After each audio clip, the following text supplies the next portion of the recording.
ತುಮುಲು ನಿರ್ದೇಶಕ ಎಸ್ಆರ್ ಗೌಡ ಮಾತನಾಡಿ, ವಿದೇಶಗಳಲ್ಲಿ ರೈತರು ಆಧುನಿಕ ತಂತ್ರಜ್ಞಾನದಿಂದ 1,000 ರಿಂದ 5,000 ಹಸುಗಳನ್ನು ಸಾಕಿ ಪ್ರತಿ ತಿಂಗಳು ಲಕ್ಷಾಂತರ ರೂಪಾಯಿಗಳನ್ನು ಲಾಭ ಗಳಿಸುತ್ತಿದ್ದಾರೆ.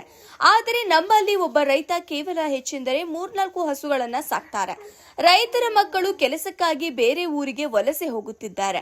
ಅವರು ಹಳ್ಳಿಯಲ್ಲಿ ಇದ್ದುಕೊಂಡು ಅತ್ಯಾಧುನಿಕ ತಂತ್ರಜ್ಞಾನದಿಂದ ಹೈನುಗಾರಿಕೆ ಮಾಡಿದರೆ ಆರ್ಥಿಕವಾಗಿ ಮುಂದುವರಿಯಬಹುದು.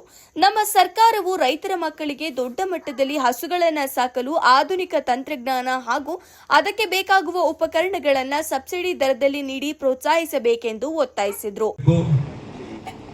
ಆ ಮುಖಾಂತರ ಹಲವಾರು ಯೋಜನೆಗಳಲ್ಲಿ ಈಗಾಗಲೇ ಫಲಾನುಭವಿಗಳಾಗಿರ್ತಕ್ಕಂಥ ನಮ್ಮ ಹಾಲು ಉತ್ಪಾದಕ ಸದಸ್ಯರುಗಳಿಗೆ ಅವರ ರಾಸುಗಳಿಗೆ ವಿಮೆಯನ್ನು ಕೊಡ್ತಕ್ಕಂಥದ್ದು ಮತ್ತು ನಮ್ಮ ಹಾಲು ಉತ್ಪಾದಕರು ಮೃತಪಟ್ಟಿರ್ತಕ್ಕಂಥವರಿಗೆ ಪರಿಹಾರದ ಚೆಕ್ ಅನ್ನು ಕೊಡ್ತಕ್ಕಂಥದ್ದು, ನಮ್ಮ ಹಾಲು ಉತ್ಪಾದಕರ ಮಕ್ಕಳು ಇವತ್ತು ಶೈಕ್ಷಣಿಕವಾಗಿ ಹೆಚ್ಚು ಇವತ್ತು ಅಂಕಗಳನ್ನು ಗಳಿಸ್ತಕ್ಕಂಥ ಮಕ್ಕಳಿಗೆ ಇವತ್ತು ಪರಿಹಾರದ ಚೆಕ್ ಅನ್ನು ಕೊಡ್ತಕ್ಕಂಥದ್ದು ಮತ್ತು ಹೈಯರ್ ಎಜುಕೇಶನ್ ಮಾಡ್ತಾ ಇರ್ತಕ್ಕಂಥ ಮಕ್ಕಳು ಇವತ್ತೇನು BE ಇರ್ಬೋದು, ಇಂಜಿನಿಯರ್ಸ್ ಮೆಡಿಕಲ್ ಇರ್ತಕ್ಕಂಥದ್ದು ಇರ್ಬೋದು, BVSC ಇರ್ತಕ್ಕಂಥದ್ದು ಹಲವಾರು ಉನ್ನತ ವಿದ್ಯಾಭ್ಯಾಸವನ್ನು ಮಾಡ್ತಾ ಇರ್ತಕ್ಕಂಥ ಮಕ್ಕಳಿಗೆ ಇವತ್ತು ಚೆಕ್ ಅನ್ನು ಕೊಡ್ತಕ್ಕಂಥ ಇಂಥ ಹಲವಾರು ಕಾರ್ಯಕ್ರಮಗಳನ್ನು ಇವತ್ತು ಆಯೋಜಿಸ್ತಕ್ಕಂಥ ಹಿನ್ನೆಲೆಯಲ್ಲಿ ನಮಗೆ ಇಷ್ಟೆಲ್ಲ ಕಾರ್ಯಕ್ರಮಗಳನ್ನು ಮಾಡ್ತಕ್ಕಂಥ ಸಂದರ್ಭದಲ್ಲಿ ನಮ್ಮ ತಾಲೂಕಿನ ಇಡೀ ಅಂತಾರಾಷ್ಟ್ರೀಯ ಮಟ್ಟದಲ್ಲಿ ಒಂದು ಅಂತರ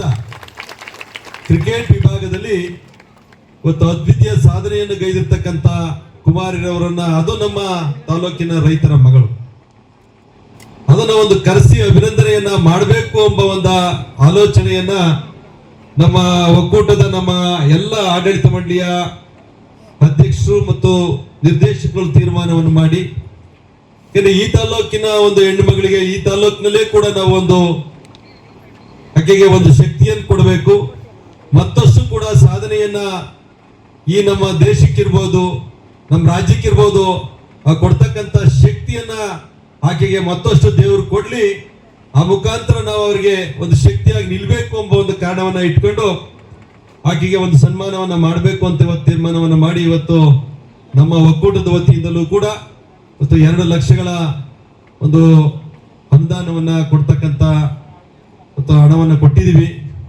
ನಿಜಕ್ಕೂ ಕೂಡ ಆಕೆ ಒಂದು ಬಡ ಕುಟುಂಬದಲ್ಲಿ ಜನಿಸಿ ಇವತ್ತು ಈ ಸಮಾಜದಲ್ಲಿ ಇವತ್ತು ಅಂಗವೈಫಲ್ಯದಿಂದ ಇರ್ತಕ್ಕಂಥ ಎಷ್ಟೋ ಮಕ್ಕಳಲ್ಲಿ ಆ ಒಂದು ಕೀಳಿರಿಮೆ ಭಾವನೆ ಇದ್ದು ಅವರು ಏನನ್ನೂ ಕೂಡ ಪ್ರತಿಭೆ ಇದ್ರೂ ಕೂಡ ಸಾಧನೆ ಮಾಡೋದಿಕ್ಕೆ ಆಗೋದಿಲ್ಲ.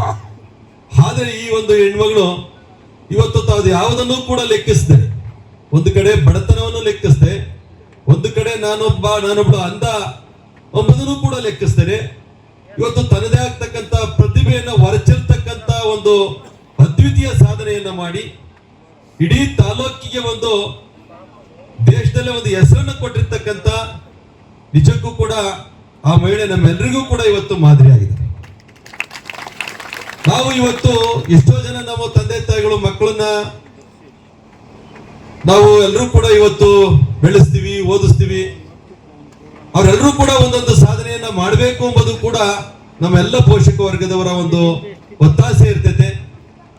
ಆ ಮಕ್ಕಳ ಒಂದು ಇಂಥ ಪ್ರತಿಭೆಯನ್ನ ಅವ್ರು ಹೊರಚೆಲ್ಲಬೇಕಾದ್ರೆ ನಿಜ ಕೂಡ ಪೋಷಕರ ಮತ್ತು ಸಮಾಜದ ಗಣ್ಯರ ಒಂದು ಅತಿ ಮುಖ್ಯವಾಗ್ತಕ್ಕಂಥ ಪ್ರೋತ್ಸಾಹ ಕೂಡ ಮುಖ್ಯ ಆಗ್ತದೆ.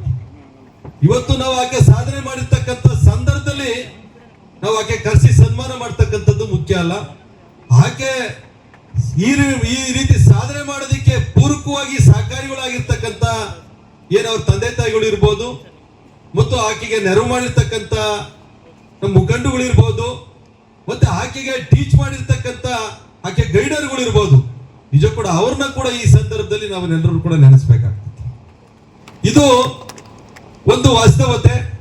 ನಮ್ಮಲ್ಲಿ ಏನಾದ್ರೂ ಕೂಡ ಒಂದು ಬದಲಾವಣೆ ಆಗ್ಬೇಕು ಅಂದ್ರೆ ಇಂಥ ಒಬ್ಬೊಬ್ಬ ಪ್ರತಿಭೆ ಇರ್ತಕ್ಕಂಥ ಹೆಣ್ಮಗಳು ಒಂದು ರೀತಿಯ ಬೆಳಕನ್ನ ಚೆಲ್ಲಿದಾಗ ಮಾತ್ರ ಇತರೆ ಮಕ್ಕಳಿಗೂ ಕೂಡ ಒಂದು ರೀತಿ ಅವೇರ್ನೆಸ್ ಇವತ್ತು ಬಂದು ಅವರು ಕೂಡ ನಾವು ಯಾಕೆ ಈ ರೀತಿ ಒಂದು ದೊಡ್ಡ ಸಾಧನೆಯನ್ನ ಮಾಡಬಾರ್ದು ಎಂಬ ಒಂದು